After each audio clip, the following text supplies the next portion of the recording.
Assalamualaikum warahmatullahi wabarakatuh. Kembali lagi bersama saya Tutut Ayu Purwaningtyas di Bincang Islami. Tema kali ini kita akan membahas tentang persiapan menyambut Hari Raya Idul Fitri. Bersama saya ada Bapak Dhani Arianto SPD. Assalamualaikum Pak Dhani. Waalaikumsalam Mbak Tutut. Bagaimana kabarnya Pak Dhani? Alhamdulillah baik. Mbak Tutut gimana? Alhamdulillah baik.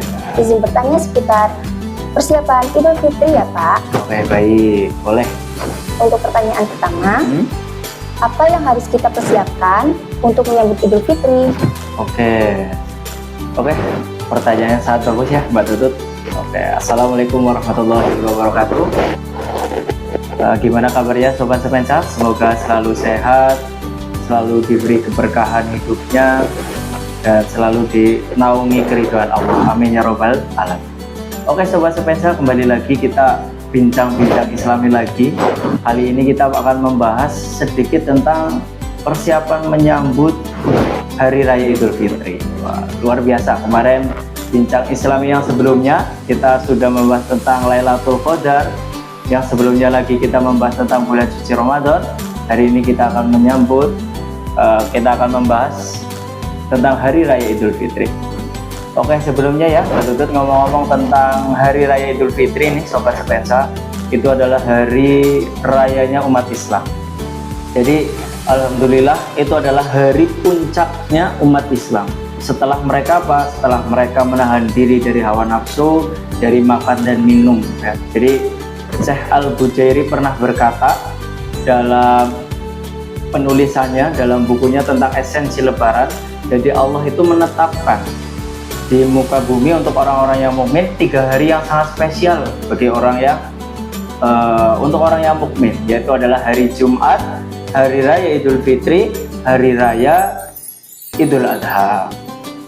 Akan tetapi dalam persiapannya itu, dalam mempersiapkan Hari Raya Idul Fitri, ada hal yang penting yang harus kita garis bawahi untuk menyambut Hari Raya Idul Fitri, yaitu kita harus tetap menanamkan yang namanya kesederhanaan. Itu adalah hal yang penting. Walaupun ya Hari Raya Idul Fitri itulah hari rayanya umat Islam, tetapi kita harus memperhatikan yang namanya kesederhanaan juga. Karena Rasulullah SAW pernah bersabda yang artinya makanlah, minumlah, berpakaianlah dengan sederhana. Jadi ini adalah hadis ini menjelaskan tentang esensi Lebaran itu sendiri. Jadi dalam menyambut bulan Ramadan, kita diperintahkan oleh Allah untuk selalu tetap menjaga kesederhanaan kita, baik dari pakaian, dari segala hal ya, bentuk, pokoknya kita harus menjaga kesederhanaan kita. Seperti itu dalam persiapan Hari Raya Idul Fitri, Mbak Tutut. Jadi poin yang paling penting dalam penyambutan Hari Raya Idul Fitri itu adalah kita harus menjaga kesederhanaan kita dalam Hari Raya Idul Fitri. Tidak boleh berfoya-foya, seperti itu. Pertanyaan kedua, amalan apa yang dapat kita lakukan? Oke, amalan yang kita lakukan untuk menyambut Hari Raya Idul Fitri. Ini pertanyaan sangat bagus juga Mbak Tutut. Dan buat Sobat Sepensa tentunya, biar Sobat Sepensa tahu apa sih amalan yang kita lakukan dalam menyambut Hari Raya Idul Fitri. Jadi beberapa sahabat itu pernah mengatakan ya, kebiasaan Rasulullah SAW dalam hal atau amalan yang dilakukan beliau saat menghadapi perayaan Hari Raya Idul Fitri, beliau yang pertama itu biasanya memperbanyak takbir. Jadi ciri khas Hari Raya Idul Fitri kan pasti ada takbirnya ya kan? Itu yang pertama dilakukan.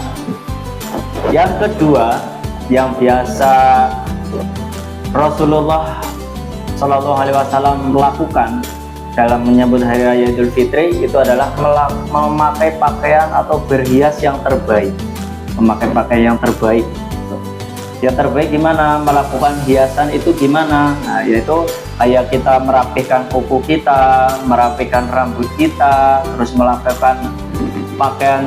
pakaian yang terbaik, terus memakai wangian. Memakai wangi-wangian itu juga termasuk salah satu amalan atau kebiasaan yang dilakukan oleh Rasulullah dalam menyambut Hari Raya Idul Fitri. Yang selanjutnya, yang ketiga, yaitu adalah kita harus makan terlebih dahulu sebelum kita melaksanakan sholat Idul Fitri. Ini yang perlu garis bawahi Sobat Spensa, ya Mbak Tutu juga. Jadi Rasulullah itu pasti dalam merayakan sholat Idul Fitri, kalau hendak melakukan sholat Idul Fitri, pasti dia memakan makanan terlebih dahulu. Inilah perbedaan Hari Raya Idul Fitri sama Hari Raya Idul Adha. Kalau Hari Raya Idul Adha itu kita nggak boleh memakan dulu, tapi kalau Hari Raya Idul Fitri itu kita harus makan dulu. Itu adalah amalan yang biasa Rasulullah lakukan dalam menyambut bulan Hari Raya Idul Fitri. Hari Raya Idul Fitri itu adalah hari dilarangnya orang berpuasa. Jadi tidak boleh berpuasa di Hari Raya Idul Fitri. Yang selanjutnya, yang keberapa tadi? Keempat ya. Yang keempat, hal yang biasa dilakukan oleh Rasulullah yaitu adalah mengunjungi tempat saudara. Ini amalan yang harus dilakukan juga. Makanya ciri khas Hari Raya Idul Fitri pasti kita kumpul dengan keluarga, kita ke tetangga untuk meminta maaf dan sebagainya. Nah, itu adalah ternyata itu adalah salah satu hal atau amalan yang dilakukan oleh Rasulullah SAW dalam menyambut Hari Raya Idul Fitri. Seperti itu Mbak Tutut untuk amalan-amalan yang biasa dilakukan oleh Rasulullah, seperti itu. Untuk pertanyaan ketiga, Oke, apalagi nih? Banyak pertanyaannya ya.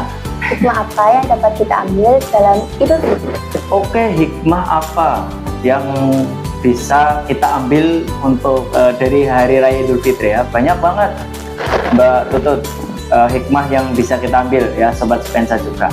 Yang pertama, tentu bisa menambah keimanan kita. Karena apa? Karena kita sudah berpuasa selama 30 hari full, menjaga hawa nafsu, menjaga hal dari makan dan minum, perkataan semuanya. Nah, akan menambah keimanan kita. Itu hikmah yang pertama.